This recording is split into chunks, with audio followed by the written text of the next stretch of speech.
So what I'm hearing, my name's Emily Silverman. I teach in the urban planning program, the graduate program in urban planning. And I believe that is why Liel asked me to chair the session on divided societies, shared spaces, because, you know, urban planning, we work on spaces. We work on how do spaces work together. Specifically, I work on social urbanism, on aspects of how different kinds of people work together in different kinds of places. But we're not going to hear from me. I'm just going to interrogate you guys. I know it's been a long day. We're in a formal hall. Do we have any windows that can open to let in a bit of the fabulous evening air? It's really nice outside. I'm going to dispense with the introductions of each of the speakers in the interests of getting to time for you guys to say what you have to say based on what they're saying. You have everybody's bios with you. And we will begin with Tareq Nassar. My name is Tareq, already you know. I'm an architect, urban planner. This is what I'm trying to define myself sometimes. I don't really know how to define myself anymore. Today I will be talking more about... it's like summarizing what you heard today, like all of it. Because at the end, urban planning has to do with everything. And we will talk a little bit about the shared spaces and divided spaces, but it's more like summarizing what you heard.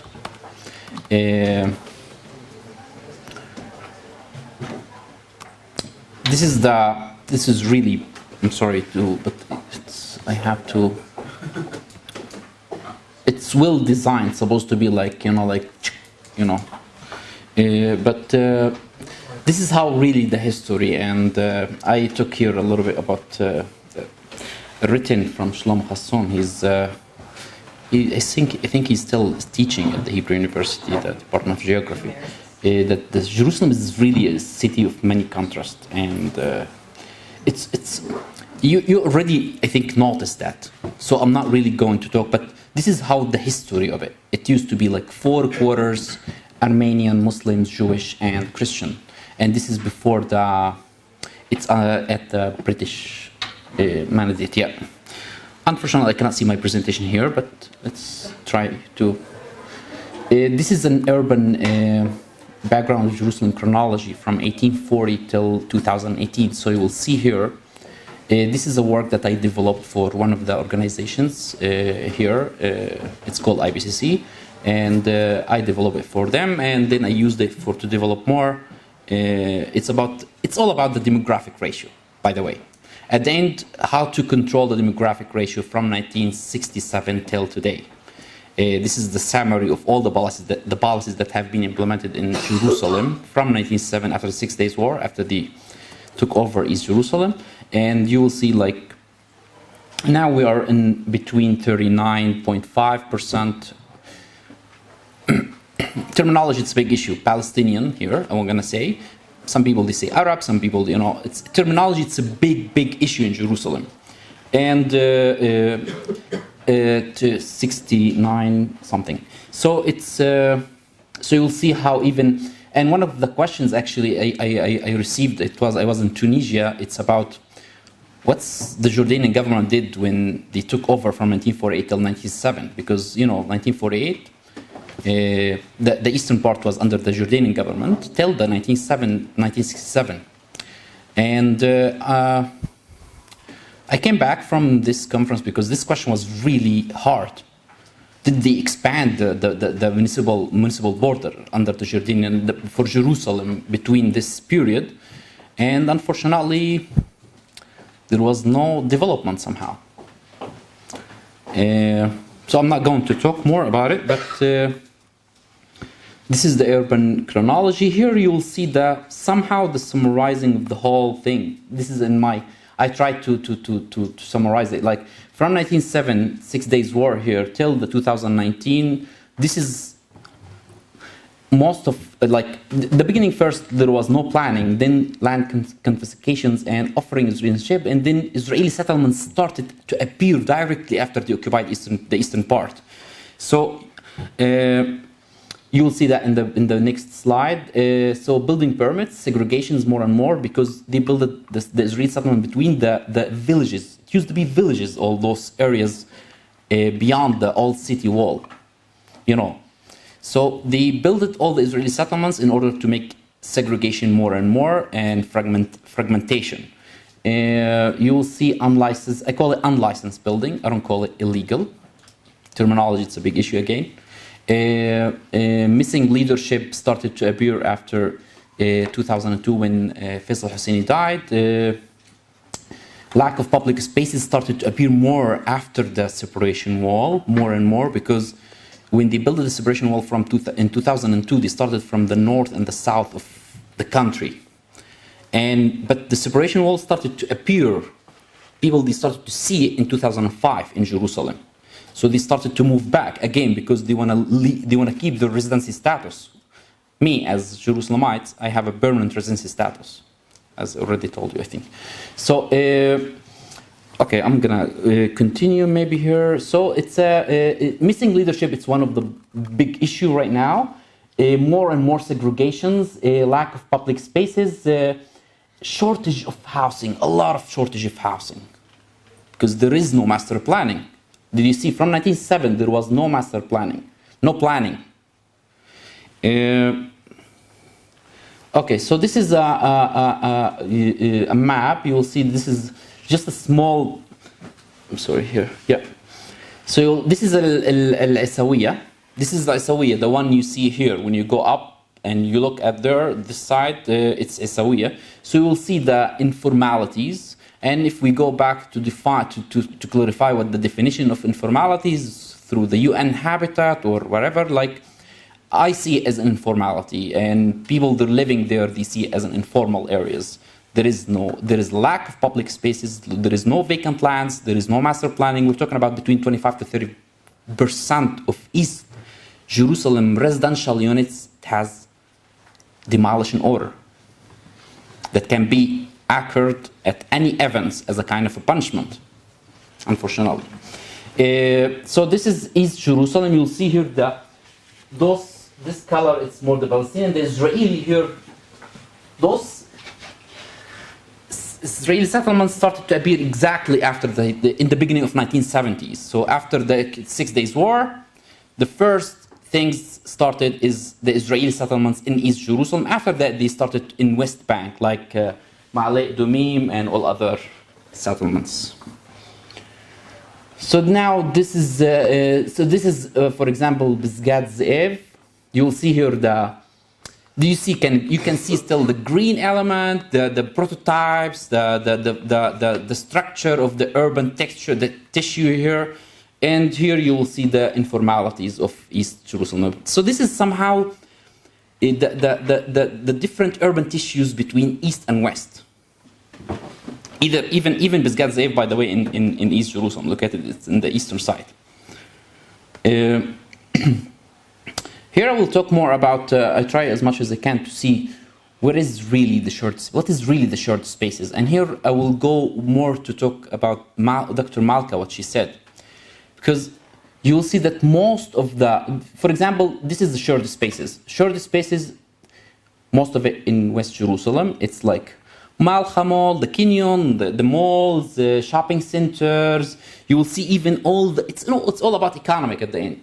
You see all the malls in West Jerusalem, they have, for the last couple of years, they started to have an Arabic version marketing brand, like attracting more and more East Jerusalem customers just to invest in West Jerusalem.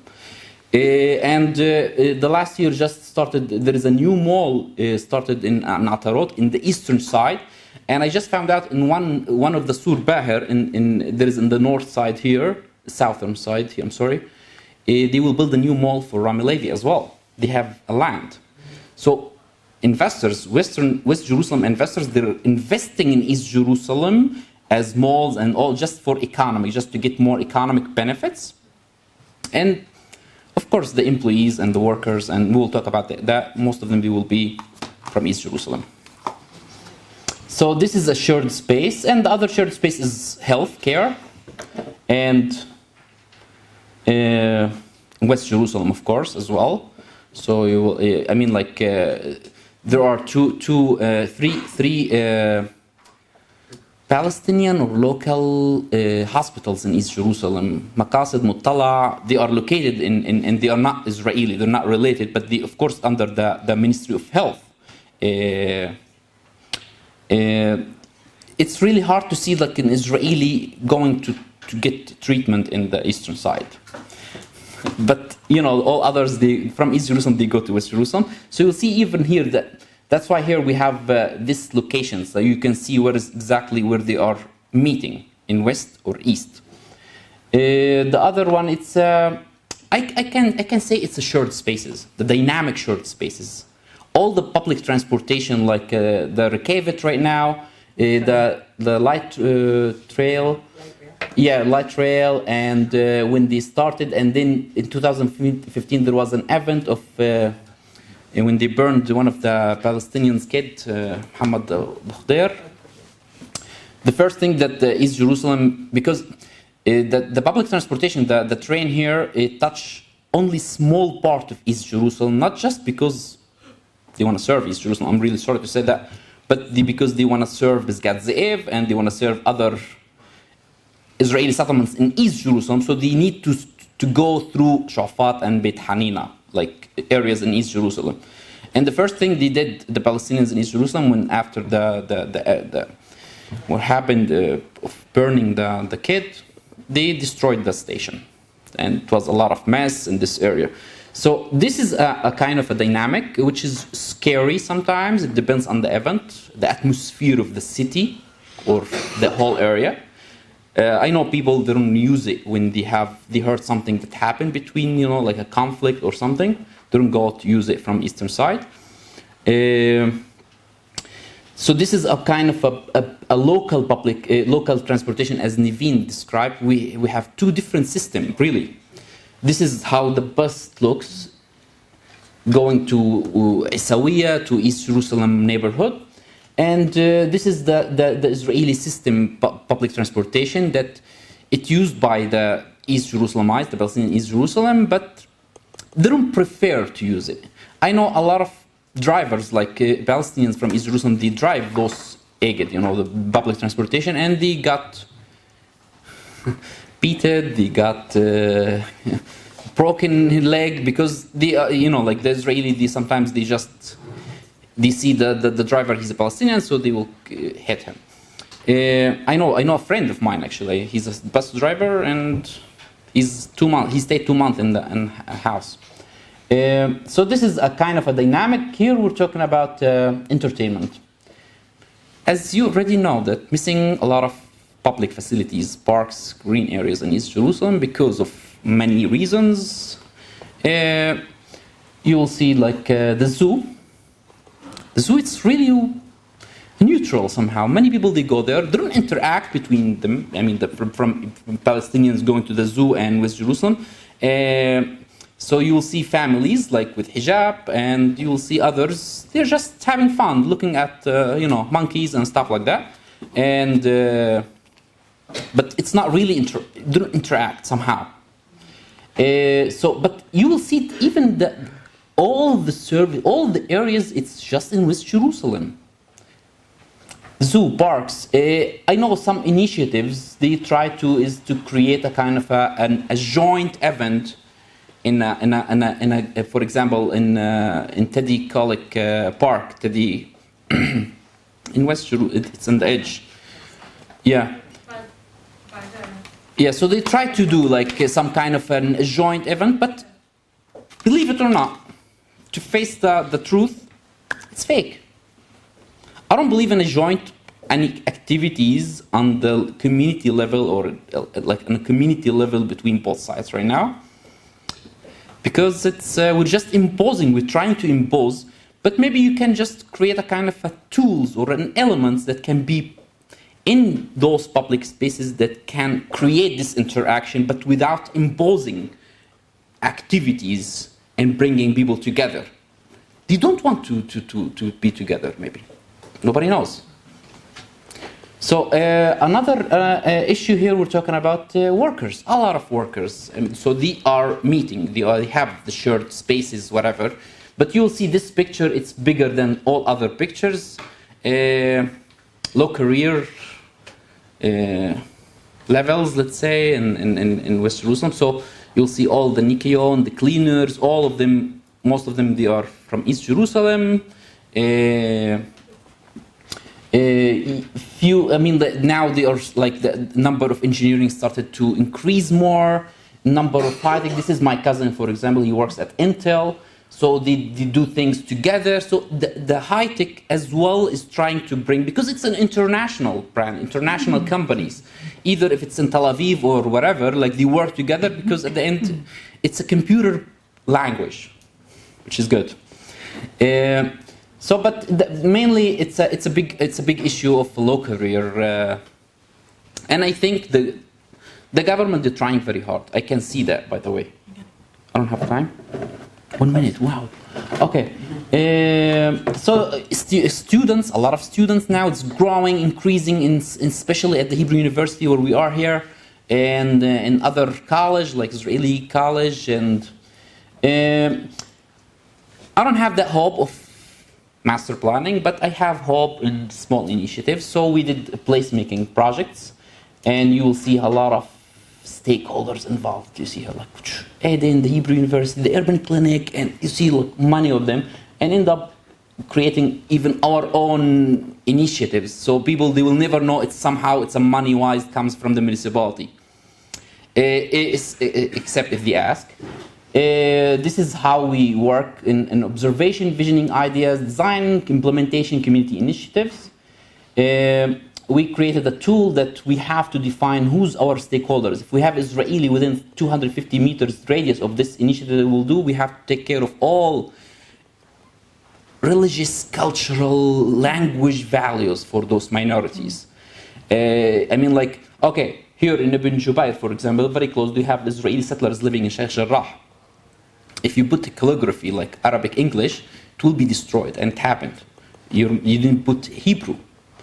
But let's avoid some stuff. So it's according to this kind of radius, we can find out like, okay, within this radius, we can see the low, medium, high risk of each element within the design in order to try to avoid vandalism or in those projects. So in this project, for example, it was just a street like this, and there was a concrete. Our initiative is just we created planters with seating. Just no logos, no text, no nothing. Why we have to put our logo? Why we have to put our names? Just facts on the ground. So here you will see we have red. Red, it means there is other minorities, like there is an Israeli settler who's living within this radius. So we have to consider. Other project, we did calligraphy at the library, for example, whereas the Urban Clinic was involved. They put a text, a calligraphy, Arabic text, without even Hebrew, without English. Why? Because within the radius, you can be in the safe side. Other project was a carpet, a huge carpet, Indonesian carpet. Why? Because many issues, but we didn't put the hilal. It was a hilal element in this carpet, for example. We took it out. There was a star, and this it's an Indonesian carpet. So it was sent by the Spanish council because the land owned by the Spanish council. It's a long story. So all those elements we have to consider while we're doing facts on the grounds especially in Jerusalem, in eastern part. This is another project that hopefully tomorrow we can visit, the one who's coming to the eastern side with the urban clinic tour. It's a community garden that we created around the library. And you build human with places. You don't build human without places, and you don't build places without human at the end.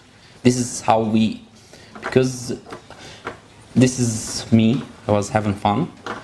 So all the project has to be designed smartly, implemented with the community, and I will end with the sentence. We did all over East Jerusalem placemaking, and I'm really satisfied. There is no vandalism. There is no which is, this is a joint project between Israeli Abutur and Palestinian Abutur. We did an artistic mural together. You see here, EU and US together. Do you imagine this? And the one told me, we want to put, it's a money from the US. I said, no, I cannot do that. It will be destroyed in 1 week, maybe in 2 days. So it's really hard to know, like, why we have to put the logos every time? The credit's still here. Okay, so this is another project, and many communities. I work with almost 300 communities till now with different projects. And that's why Emily, all the time, she's saying, I'm a community architect, right? But a lot of challenges. I'm not going, maybe we can talk about it when we finish. But this is, I highly believe from my heart today, I talked about that in the exhibition, that we do need hope. But in Jerusalem, but the one thing that we need more than hope is action. Once we start act, hope is everywhere. And this is Greta, the climate strike. She's 16 years old. She talked about climate change. And I think we can adapt this to Jerusalem as well. Thank you. Tareq, thank you. You know, we've known each other for some years now, and I think from your presentation here, out to here, I understand ever more clearly now why you choose to work on the very small spaces and not so much on the shared spaces, with the single exception at the end there of Beit Micha.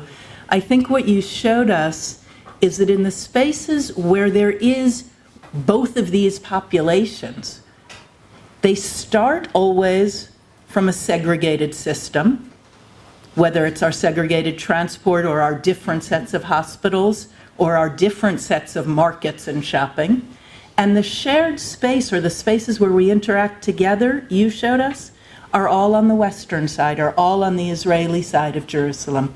And whether the Palestinians who are there are being the cleaners or the doctors, the engineers or the construction workers. Can I make a comment? Yeah, just... It's not true. So let me correct myself. They are all in places that are felt by Israelis to be Israeli-run areas, and not any of them in East Jerusalem. And then in the areas that are felt by Israelis to be Palestinian areas, let me go to there, that with a sort of a difference. Felt but not acknowledged. I think what you showed us with your extraordinary small-scale work within the placemaking projects, and further encouragement tomorrow, Nufar, there's room on that tour for more people to come. Should be very fun. I think that would be an extraordinary thing to see. I would add, I was really interested that you added high-tech. I hadn't seen that. This university has a lot to add on how the university can work and work better as shared space, and it's something that people within the university are trying to do. I wonder if you would include courts and prisons, because those are both places where we have both populations. And I got to there, I don't know, have you talked today at all about the television series Our Boys? No? If anybody has not seen that, it's running on HBO. It's also available for Israelis. It's an extraordinary TV show that gives both a Palestinian and an Israeli point of view about the incident that you mentioned, starting from 3 Israeli settlers being kidnapped and murdered, moving to a Palestinian boy kidnapped and burnt and murdered, and then mostly tells the story from the point of view of that Palestinian who's from East Jerusalem. And we see the light rail being used by both and what that means, and we see the downtown shopping areas, and we see the hospitals, and we see the courts. It's an extraordinary series, and possibly one of the best ways of understanding how different our points of view are here. Thank you very much, Tareq.